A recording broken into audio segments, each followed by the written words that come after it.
So Pi Network, there's a cryptocurrency, there's a network, there's applications, there's millions and millions of users. What's next? We have the mainnet, but what are you guys trying to accomplish with this, with mainnet? So a very special period, our strategy design is called enclosed mainnet. So our mainnet went live in this last December. We started our mass KYC, I think the first quarter. And then we are also in the process of migrating all these millions of people. The next is basically after migrating all these millions of people to the mainnet, we're building the enclosed network. Enclosed network means everything can be transacted within Pi, but cannot have external connectivity yet.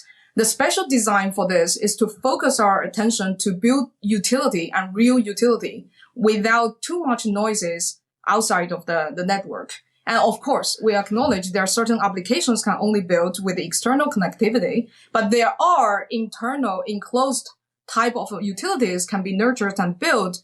For example, new type of social applications can be inside the enclosed environment to get it into the ecosystem to be a little more mature before we go to we call open network.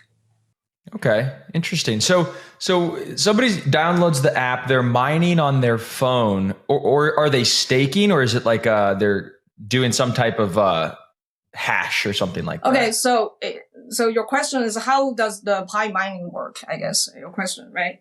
Yeah. So mining, as people traditionally understand, is in the context of proof of work. When people think of mining, it's a lot of electricity, a lot of hashing. Okay. So that's because proof of work require nodes to spend electricity to solve mathematical puzzles to reach a consensus. So it comes down to the type of consensus algorithm a protocol uses. Pi relies on federated Byzantine agreement, in which the consensus is reached not through burning electricity, but through a quorum rely on a trust graph to rise from the trust graph. And inside the quorum, nodes send messages to each other, just like votes, in regard to whether a transaction is true or fraudulent, and help that reach consensus. Just by my description of how this mechanism works, these days any laptop can send messages to other computers.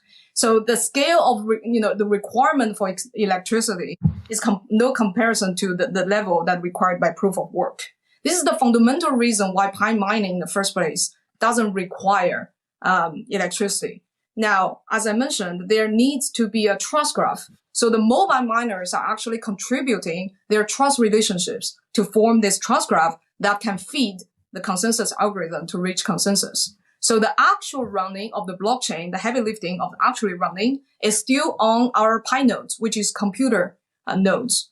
So, but the required efforts of our Pi nodes is different from the Bitcoin nodes. And then they're also rewarded in Pi in conjunction with the mobile miners. So in the broader sense of the mining is that individuals or nodes contribute to a consensus algorithm for it to reach consensus. In return, they receive rewards of that protocol. You guys envision Pi Network ever interacting, or Pi Network users ever interacting with their Pi tokens on other chains, right? Is it going to be this cross-chain future with bridges or atomic swaps, or is it kind of going to be maybe like one blockchain to rule them all? What's your guys' view? Well, the sky's the limit. We are not here to enclose the world in just one technology. We are always open to collaborate with other technologies. We believe in open standards and open networks. We see what happens with platforms when they become too enclosed, and the power that comes with that, and also the impacts that they have to consumers. There is even in the news lately about new recent policies that the various application platforms, mobile application platforms, are constantly changing to enforce different rules. So we are always open. We expect that there's benefit in collaboration between platforms, of course. Yeah. So speaking of that, like I heard the other day, Apple kind of came out with these new rules about any sort of crypto transactions that happen through their app, like an app that was downloaded through the Apple Store, like they're supposed to now be collecting 30%. Have you guys heard about this? Well, We did. Roughly. Yeah. Yeah.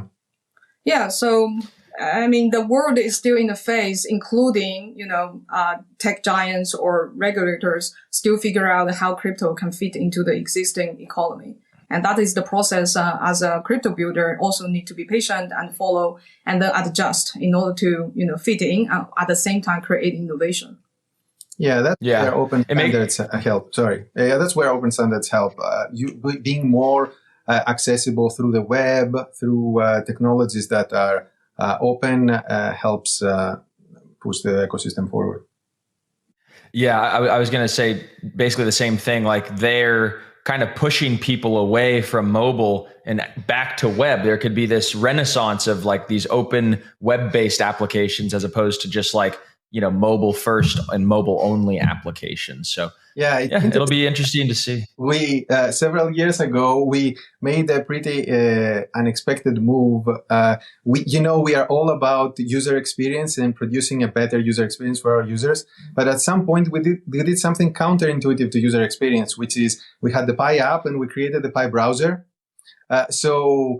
Where that is counterintuitive because it asks people to install two apps. So it's more complex. And that was several years before this recent announcements. So in a sense, we have prepared ourselves with what we think would make sense to do, to rely more on open technologies, web browsers, and things that don't completely enclose or rely on single entities to have a single failure point in the whole process. Are not limited only to one type of platform. Basically, we also have a testnet, or we also have a desktop, application. So.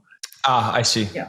Yes. So many different access points for the application. Yes. And redundancy points to work on the web, to work on different infrastructures and technologies.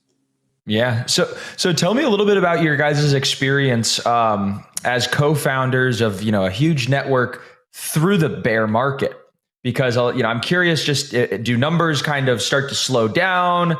Does work morale at the office kind of go down, or, what's your guys' experience as a bear market builder?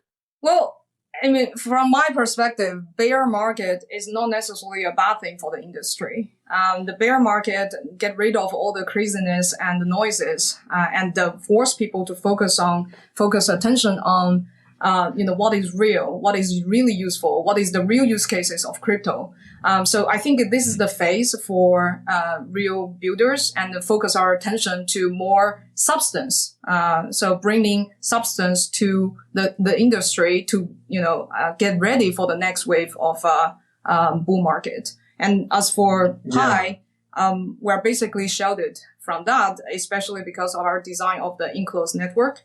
Yeah, so the enclosed network by construction is shielded from any market conditions. So, for example, this KYC application that we have where people need to spend 1 Pi to KYC themselves, and that Pi is split across all the people who are helping you to get your KYC validated. During the bull market, it cost 1 Pi to KYC yourself. During the crash, it still cost 1 Pi, and now during the bear market, it still costs 1 Pi. So it was completely